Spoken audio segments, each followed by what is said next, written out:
Shalom Aleichem, Bisem Yeshua Hamasiah, salam sejahtera di dalam nama Tuhan Yesus Kristus.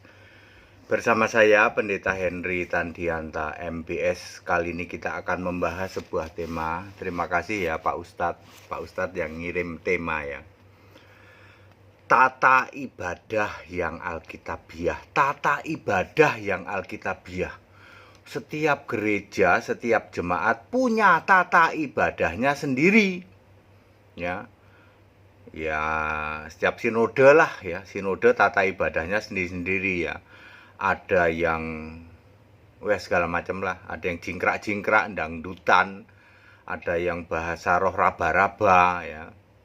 Ada yang bikin tanda nunjuk-nunjuk jidat ya toh. Banyak hal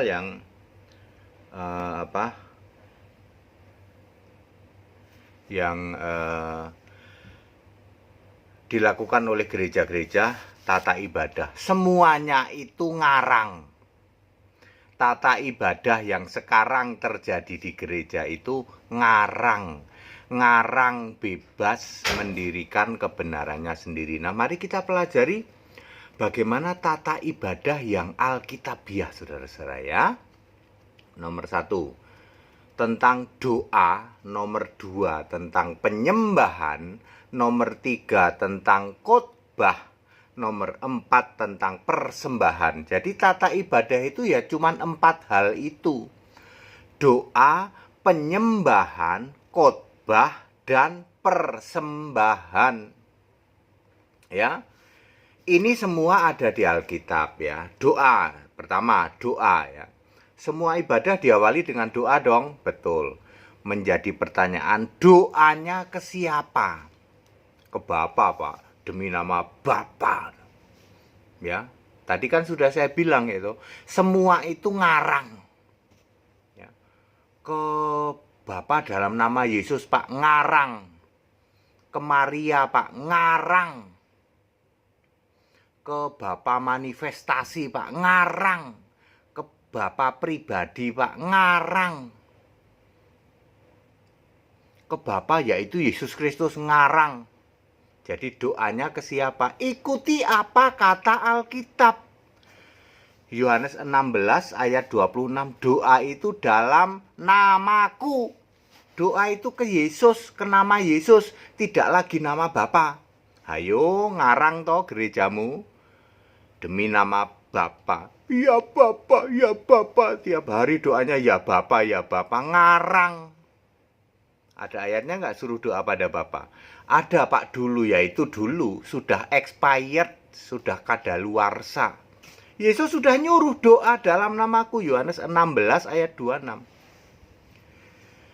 Ya, di surga tidak ada Bapa, lah Bapanya saja tidak ada, kok kamu doa ke Bapa? Situ waras. Ya. Ngarang gitu. Kemudian nomor 2, tentang penyembahan. Penyembahan itu harus kepada Yesus satu-satunya Allah di dalam roh dan kebenaran. Kan doanya kepada Yesus. Ya otomatis yang disembah Yesus. Ya. Di dalam roh dan kebenaran. Di dalam roh. Roh itu apa? Di dalam roh kita ini menyembah kepada Allah. Roh kita, R-nya huruf kecil ya. Roh kita ini menyembah kepada Allah. Nah, roh Allah harus connect kepada roh kita. Connect artinya nyambung gitu ya. Roh Allah itu adalah roh Kristus, Roma 8 ayat 9. Roh Allah itu adalah roh Yesus, kisah 16 ayat 7. Roh Yesus itu adalah roh Kudus, kisah 16 ayat 6. Roh Yesus itu adalah roh di surga, Wahyu 2 ayat 7 ya. Jadi penyembahan itu harus di dalam roh dan kebenaran. Ya, glory, haleluya, syukur Yesus. Tidak pernah ada penyembahan kok sikara lama raba-raba lama-lama enak juga, nggak ada ya. Lagu-lagunya juga harus mazmur, kidung pujian dan nyanyian rohani ya. Itu dalam pujian penyembahan itu mazmur, kidung pujian, nyanyian rohani. Mazmur itu ya misalnya yang orang pada mencipta lagu-lagu dari mazmur itu loh. Tuhan adalah gembalaku, itu kan diambil dari mazmur. Kidung pujian misalnya Maria ya atau Musa ya, pujiannya Maria, pujiannya Musa. Jiwaku memuliakanmu, kau Allah yang hidup. Itu kan pujiannya Maria di dalam Lukas 1 ayat 46 ya. Kemudian misalnya nyanyiannya Musa atau kidung pujiannya Musa. Nah, nyanyian rohani ini biasanya yang diciptakan oleh para pendeta, yang diilhamkan ya, dipimpin oleh Roh Kudus. Ya. Segala puji syukur untuk Yesus dulu dan sekarang sampai selama-lamanya, hanya Engkau Yesus yang ku sembah. Yang bisa mencipta lagu begitu itu hanya yang diurapi ya. Ya harus yang diurapi. Kalau nggak diurapi Roh Kudus, pendeta mencipta lagu apa? Yesus Tuhan, Yesus Tuhan. Kapan Yesus Allahnya? Iya Pak, nggak pernah ngomong-ngomong Yesus Allah. Beda dengan pendeta-pendeta yang diurapi ya. Ya. Terpujilah Engkau Tuhan Allah, segala puji syukur untuk Yesus dulu dan sekarang sampai selama-lamanya, hanya Engkau Yesus yang ku sembah. Itu nyanyian rohani ya. Jadi itu tentang penyembahan ya. Jadi nggak boleh ya di gereja kok lagunya dangdutan gitu. Yesus kekasih jiwaku, apa? Sungguh ku percaya padamu. Ayo goyang, tangan kanan diangkat ya. Udah pendetanya karatan, lumutan, sesat, mampet gitu. Udah gitu apalagi? Ya nggak apa ya gini ya, dangdutan ya. Ya. Nggak boleh ya dangdutan, terus lagu-lagu metal yang irama metal itu nggak boleh ya. Oke. Nomor 3 tentang khotbah. Nah, kalau khotbah itu harus dari Alkitab, jangan dari buku, jangan dari buku teologi. Bakar itu buku teologi satu lemari. Ya, Yesus khotbah hanya membaca Alkitab di dalam kitab Yesaya. Lukas 4 ayat 16 sampai 17, Yesus membaca Alkitab, yaitu kitab Yesaya. Kita khotbahnya ya Alkitab saja, ya. Galatia 1 ayat 6 yang diberitakan itu Injil Kristus, jangan Injil lain. Terkutuk kamu kalau memberitakan Injil lain. Yang diberitakan harus Injil Kristus. Ya, pendeta-pendeta karatan, lumutan, mampet, pemberita Injil lain ditambah lagi terkutuk. Yang harus diberitakan Injil Kristus. Apa itu Injil Kristus? 11 hal ini ya. Perhatikan baik-baik. Inilah Injil Kristus, 11 hal ini. 1. Allah itu esa. 1 Timotius 2 ayat 5. Jangan beritakan Allah Tritunggal. Terkutuk kamu. Ya.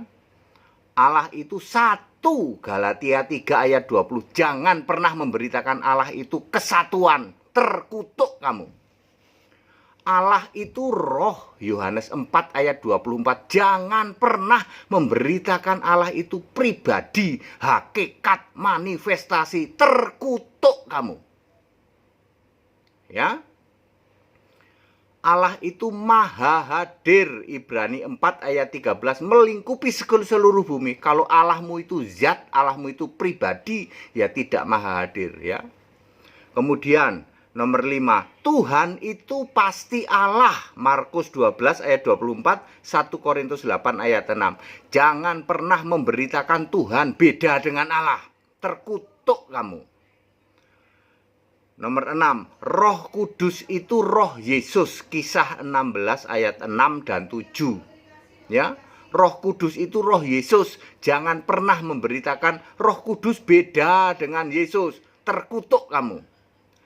Nomor 7, Roh Kristus itu adalah Tuhan.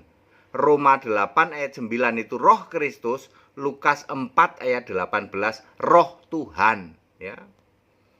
Kemudian nomor 8, roh Allah itu sama dengan roh penghibur, sama dengan roh kebenaran ya. Yohanes 15 ayat 26 itu Yesus Kristus. Penghibur itu Yohanes 14 ayat 26 juga Yesus Kristus. Roh kebenaran ini Yohanes 15 ayat 26 juga Yesus Kristus. Kemudian nomor 9, Bapa itu kiasan Yesus, Yohanes 16 ayat 25 ya. Jadi jangan pernah Anda menolak Bapa kiasan ya. Anda tidak bisa membuktikan ada Bapa di surga. Ya. Jadi harus mau menerima bahwa Bapa adalah kiasan Yesus. Sekarang sudah finish. Anda yang masih penyembah Bapa disebut Kristen kambing terkutuk ya. Kemudian nomor 10, beritakan tentang Bapa kekal, Alfa Omega, yaitu Yesus Kristus, Yesaya 9 ayat 5, Wahyu 1 ayat 8. Kemudian nomor 11, satu-satunya Allah adalah Yesus Kristus, Roma 16 ayat 27. Di tahta surga itu seorang, Wahyu 4 ayat 2. Yang disembah di surga itu Yesus, Wahyu 22 ayat 3. Maha kuasa itu Yesus, Wahyu 1 ayat 8. Allah itu Yesus, Wahyu 21 ayat 7 ya. Yang lanjut usia itu Yesus, Wahyu 1 ayat 14, Daniel 7 ayat 9. Poin keempat, persembahan ya, harus mengikuti 2 Korintus 9 ayat 7 dan 8. Sukarela sukacita, jangan lagi memungut persepuluhan. Kamu pendeta yang masih memungut persepuluhan harus mau disunat, harus mau akikah, harus mau halal haram nanti kalau mati dipocong, dan melaksanakan 613 perintah lainnya. Jangan kenceng mungut duit pendeta mata duitan, pendeta karatan, lumutan, mampet mata duitan ya. Biarkan jemaat itu mempersembahkan dengan sukarela. Kalau kamu memungut persepuluhan, kamu kembali sana ke era Taurat, kamu harus disunat, kamu harus puasa, kamu harus halal haram, nanti mati dipocong, dan melaksanakan 613 perintah lainnya. Tidak mungkin akan bisa kamu.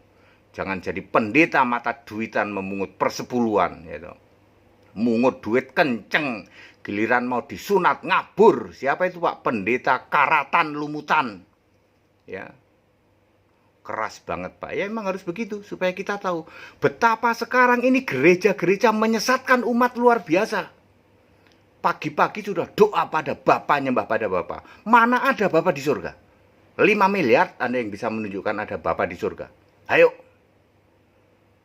Nggak bisa Pak. Lah kalau nggak bisa kenapa kamu masih menyembah Bapa? Siapa Bapa yang kamu sembah? Bapa iblis. Jadi yang disembah harus siapa? Harus Yesus Kristus, satu-satunya Allah. Itu baru benar, itu baru ibadah yang benar. Saya ulang, doa harus hanya kepada Yesus, penyembahan harus kepada Yesus, satu-satunya Allah. Khotbahnya harus tentang Yesus dan hanya pakai Alkitab, jangan pakai buku-buku lain. Persembahannya harus dengan sukarela, sukacita, jangan pungut persepuluhan, buah sulung dan lain sebagainya. Itu pendeta penipu, pendeta mata duitan. HTD gitu. Iya betul saudara ya. Nggak apa-apa ya. Hari ini di Jogja saya membaptis 6 orang ya. Besok 1 lagi jadi 7 gitu. 7 orang. Kalau besok ada ikut 1 lagi berarti 3 dari 7 adalah non-Kristen. Beneran Pak, beneran ya. Saya membaptis 7, kalau besok datang lagi 1 ya. Yang 6 sudah dibaptis, 3 dari non-Kristen, 1 dari umat Tegar Tengkuk yaitu Tritunggal, kemudian 3 dari Katolik yaitu. Katoliknya 3, Tritunggalnya 1 kan sudah 4, lalu dari siapa lagi yang non-Kristen 3, jadi 7. Ya, puji Tuhan ya. Jadi dengan itu kami sudah membaptis 717 orang. Tanggal 18 adalah ulang tahun ketiga kami ya. Belum 3 tahun sekarang baru tanggal 12, masih 5-6 hari lagi. Ulang tahun ketiga tahun sudah membaptis 717 orang. Fakta apa hoak? Fakta, wong orangnya ada semua. ya, bisa di cross check ya. Baik, segala hormat kemuliaan untuk Yesus Allah yang benar. Ayo pada ikut sekolah Alkitab. Betapa penyesatan gerejamu sekarang ini. Saya tuh sampai kesel ya tuh. Pendeta penyesat ya tuh, mampet ya tuh, karatan lumutan ya tuh. Ya disembah Bapa, mana ada Bapa disembah-sembah ya tuh. Udah expired itu. Sudah lewat ya tuh. Penyembahan terhadap Bapa sudah lewat ya. Penyembahan yang benar adalah terhadap Yesus Kristus. Segala hormat kemuliaan untuk Yesus Allah yang benar. Ikut sekolah Alkitab, yang mau ikut baptisan hubungi kami ya. Yang mau debat juga hubungi ya. Tetap bersama saya Pendeta Henry Tandianta MPS. Haleluya, amin.